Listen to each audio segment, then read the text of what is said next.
Good morning, good day guys. How are you today? Today we're gonna review this bike behind me.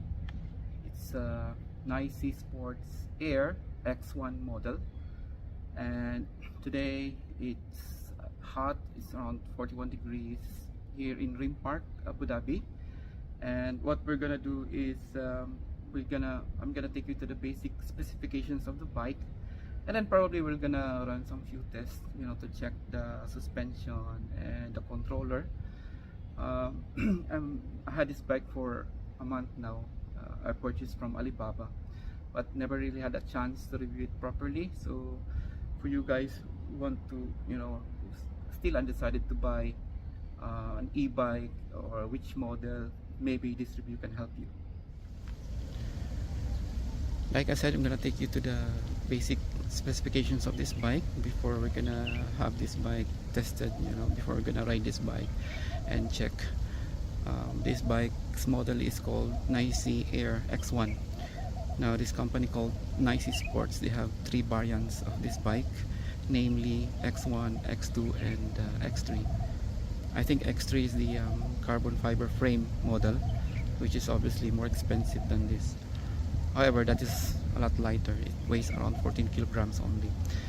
This bike weighs around 19.5 kg, which is 2 kilograms heavier than Fido D11.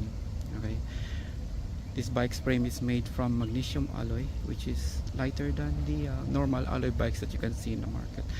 However, there is one advantage of this bike, or one feature, which is you cannot find in Fido D11 or in Xiaomi Himo Z model, and that is the rear suspension that you can see here. Okay, so that itself is included in the price already. And just think of it, if you buy it separately, if you want to upgrade your bike and you want to put a rear suspension on your bike, it will cost you a lot. Okay, and one thing I like about this bike is the way the battery is hidden here on the seat post itself, as you can see. So most e-bikes, they have these bulky batteries either behind the bike or inside the frame. If you have the battery inside the frame, it looks it looks like the frame, it makes the frame bigger, and it's bulky. It looks bulky compared to this bike. This bike looks modern, looks futuristic, the way it was designed. I'm gonna take you through the bike. I'm gonna give you a little tour. This, you can see, this is the front LED light, which is controlled by this dashboard here. Okay, so this bike comes in three colors: orange, gray, and this blue. I like the blue better than the others, so eventually it's a personal choice. As you can see, the saddle is so comfortable here. It's big, and one feature of this bike compared to the other e-bikes on the same price range is the controller.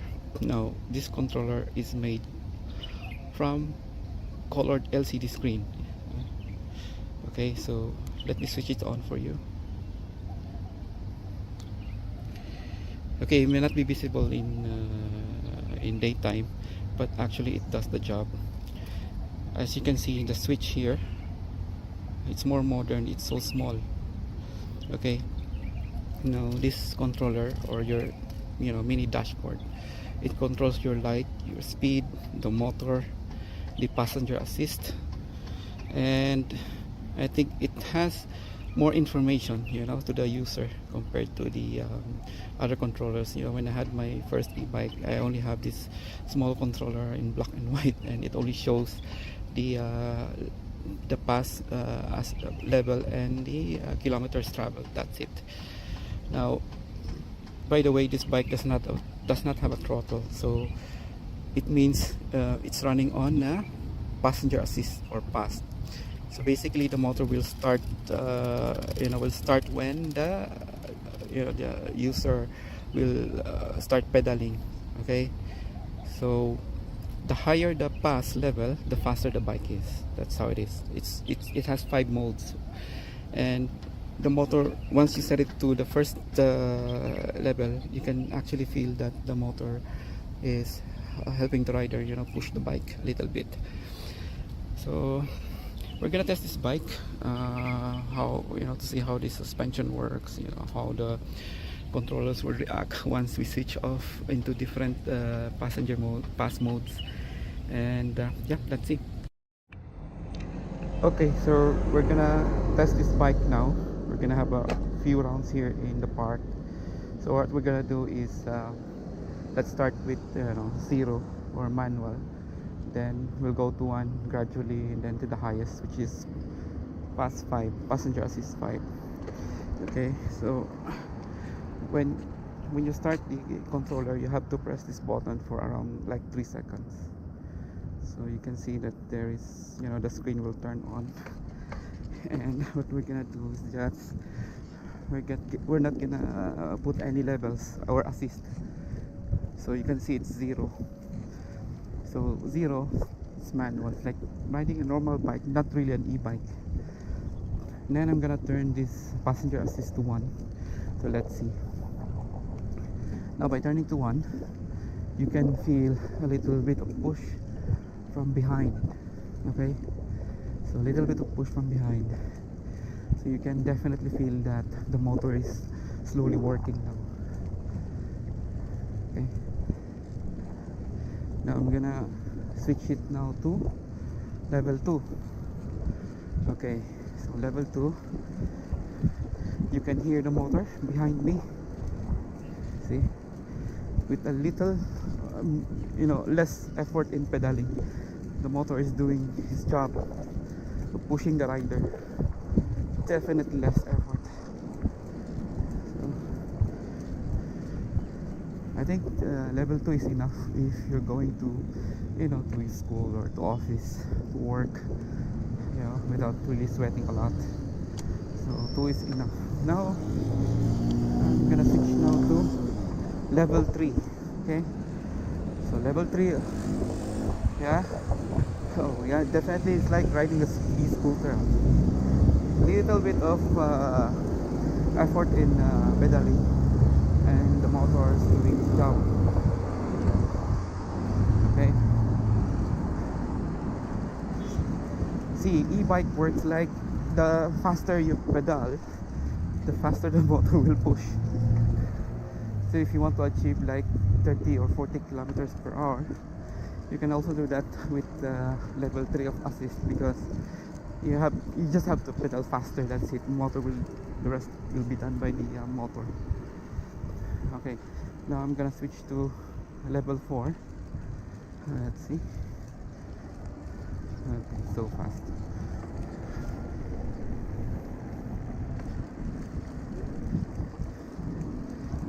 Okay, now it's if you look at the speed, it's like 25 kilometers per hour, 18 going 20, then 25. Well, it depends on how fast you pedal. If you want, you can reach it to 40 kilometers per hour at this level. Yeah. I'm gonna slow down a little bit here. So just be mindful when you're setting, you know, or when you're adjusting your setting to the highest pass mode. Just be careful when, you know, just be mindful of your brake. You know, don't go for a sudden brake. You have to reduce the speed a little bit, then you brake. Okay, now I'm gonna switch to highest level, which is pass level 5. Okay, so I'm gonna switch to pass level 5 now. Right, so let, you know, little effort, like no effort at all. Even when pedaling, you just have to rotate the crankshaft. That's it. There's no strain on the leg. There's no you know, pressure. You just have to rotate the crankshaft, and you know, it will just run by itself, and it runs very fast. Say I can reach the speed to around 50 kilometers per hour, but you know, we're here in the park, so you know, so there's not much space in this area. It's so fast.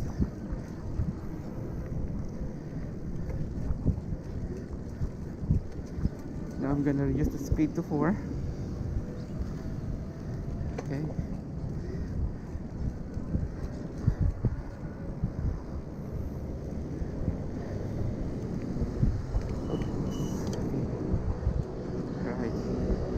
Going back to 3, just to test how to when you're using your passenger level, you know, how will the motor work. Does the motor reduce the push, you know? Now I'm reducing to 2.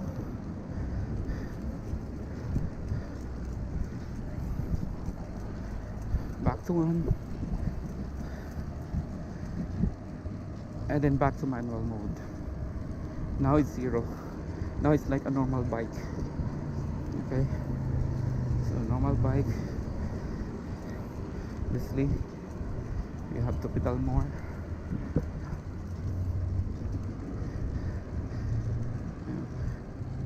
Before I was thinking of buying an e-scooter, but then I decided to buy an e-bike because scooter, when when the battery is drained, you're screwed. Whereas if you have an e-bike, if you're running out of battery, then you still have no option to do a manual cycling. Yeah, doesn't mean you'll be stuck. You can do exercise as well.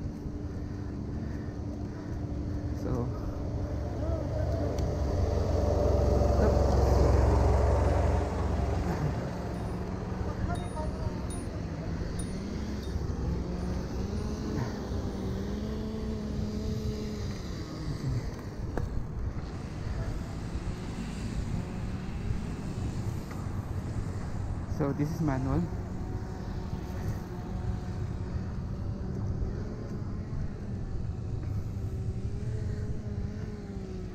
Okay, we're gonna stop here.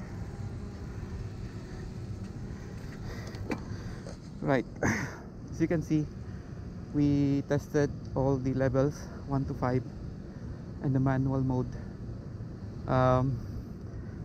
My observation is it's doing the job. I mean, the motor is doing the job, the 350 watt motor, but I have upgraded.